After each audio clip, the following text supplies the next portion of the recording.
The Testament of ASHAR, the 10th son of Jacob and Zilpha. Chapter 10. A copy of the Testament of ASHAR, the things he spoke to his sons in the 125th year of his life. While he was still healthy, he said to them, "Listen, children of ASHAR, to your father, and I will show you everything that is right in the sight of the Most High." The Most High has granted two ways to the sons of men, two mindsets, two lines of action, two models, and two goals. Accordingly, everything is in pairs, the one over against the other. The two ways are good and evil. Concerning them are two dispositions within our breasts that choose between them. If the soul wants to follow the good way, all of its deeds are done in righteousness, and every sin is immediately repented. Contemplating just deeds and rejecting wickedness, the soul overcomes evil and uproots sin. But if the mind is disposed toward evil, all of its deeds are wicked. Driving out the good, it accepts the evil and is overmastered by Beliar or Satan, who even when good is undertaken, presses the struggle so as to make the aim of his action into evil, since the devil's storehouse is filled with the vermin of the evil ruach. The soul, they say, may in words express good for the sake of evil, but the outcome of the action leads to evil. There is a man who has no mercy on the one who serves him in performing an evil deed. There are two aspects of this, but the whole is wicked. And there is a man who loves the one who does the evil, as he is himself involved in evil, so that he would choose to die in evil for the evildoer's sake.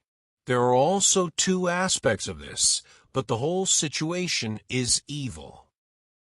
Although indeed love is there, yet in wickedness is evil concealed. In name it is as though it were good, but the outcome of the act is to bring evil.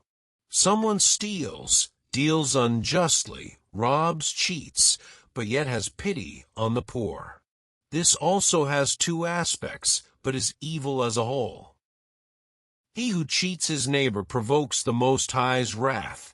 He who serves falsely before the Most High, and yet has mercy on the poor, disregards Yahuwah who uttered the Torah's commands.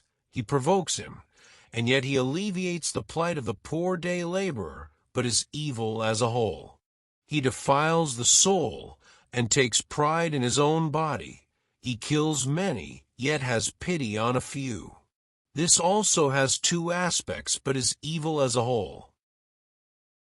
Someone else commits adultery, and is sexually promiscuous, yet is abstemious or moderate in his eating. While fasting, he is committing evil deeds. Through the power of his wealth, he ravages many, and yet in spite of his excessive evil, he performs the commandments. This also has two aspects, but is evil as a whole. Such persons are hares, because although they are halfway clean, in truth they are unclean. For this is what the Most High has said on the tablets of the commandments.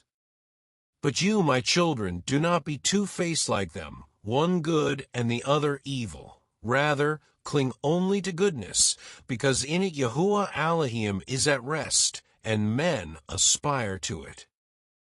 Flee from the evil tendency, destroying the devil by your good works. For those who are two-faced are not of the Most High, but they are enslaved to their evil ruach, so that they might be pleasing to Beliar or Satan and to persons like themselves. James 1 verse 8. For persons who are good, who are single-minded, even though they are considered by the two-faced to be sinners, are righteous before Elohim.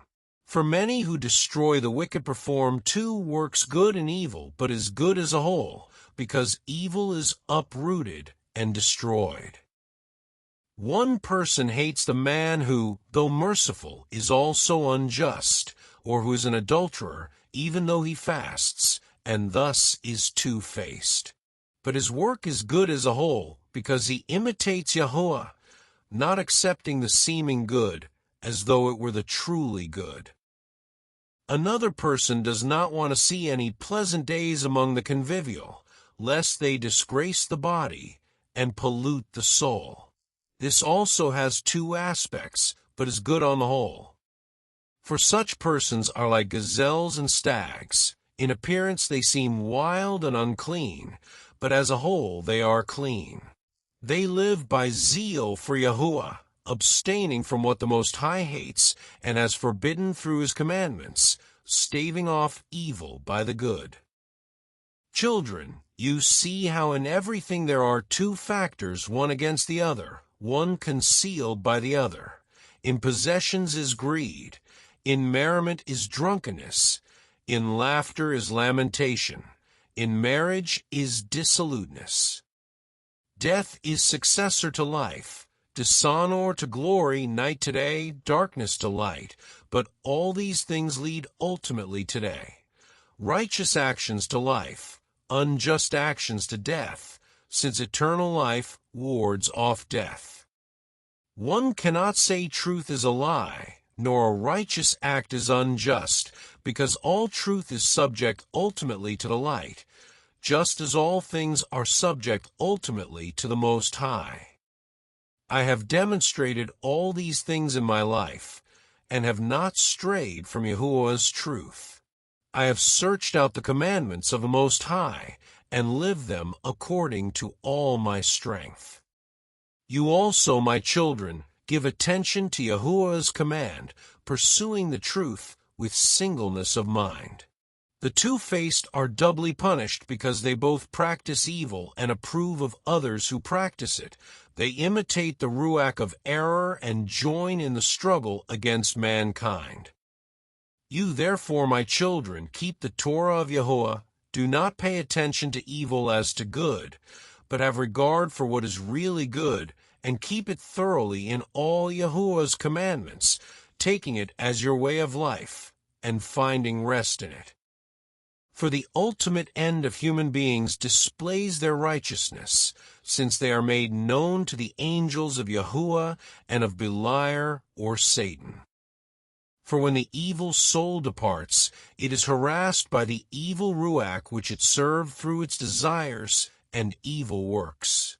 But if anyone is peaceful with joy, he comes to know the angel of peace and enters eternal life. Do not become like Sodom, which did not recognize Yahuwah's angels and perished forever. For I know that you will sin and be delivered into the hands of your enemies. Your land shall be made desolate, and your sanctuary wholly polluted. You will be scattered to the four corners of the earth. In the dispersion you shall be regarded as worthless, like useless water, until such time as the Most High visits the earth. He shall come as a man eating and drinking with human beings, crushing the dragon's head in the water. He will save Yasharal and all the nations, the Most High speaking like a man. Tell these things, my children, to your children, so that they will not disobey him. For I know that you will be thoroughly disobedient, that you will be thoroughly irreligious, heeding not the Most High's Torah, but human commandments, being corrupted by evil.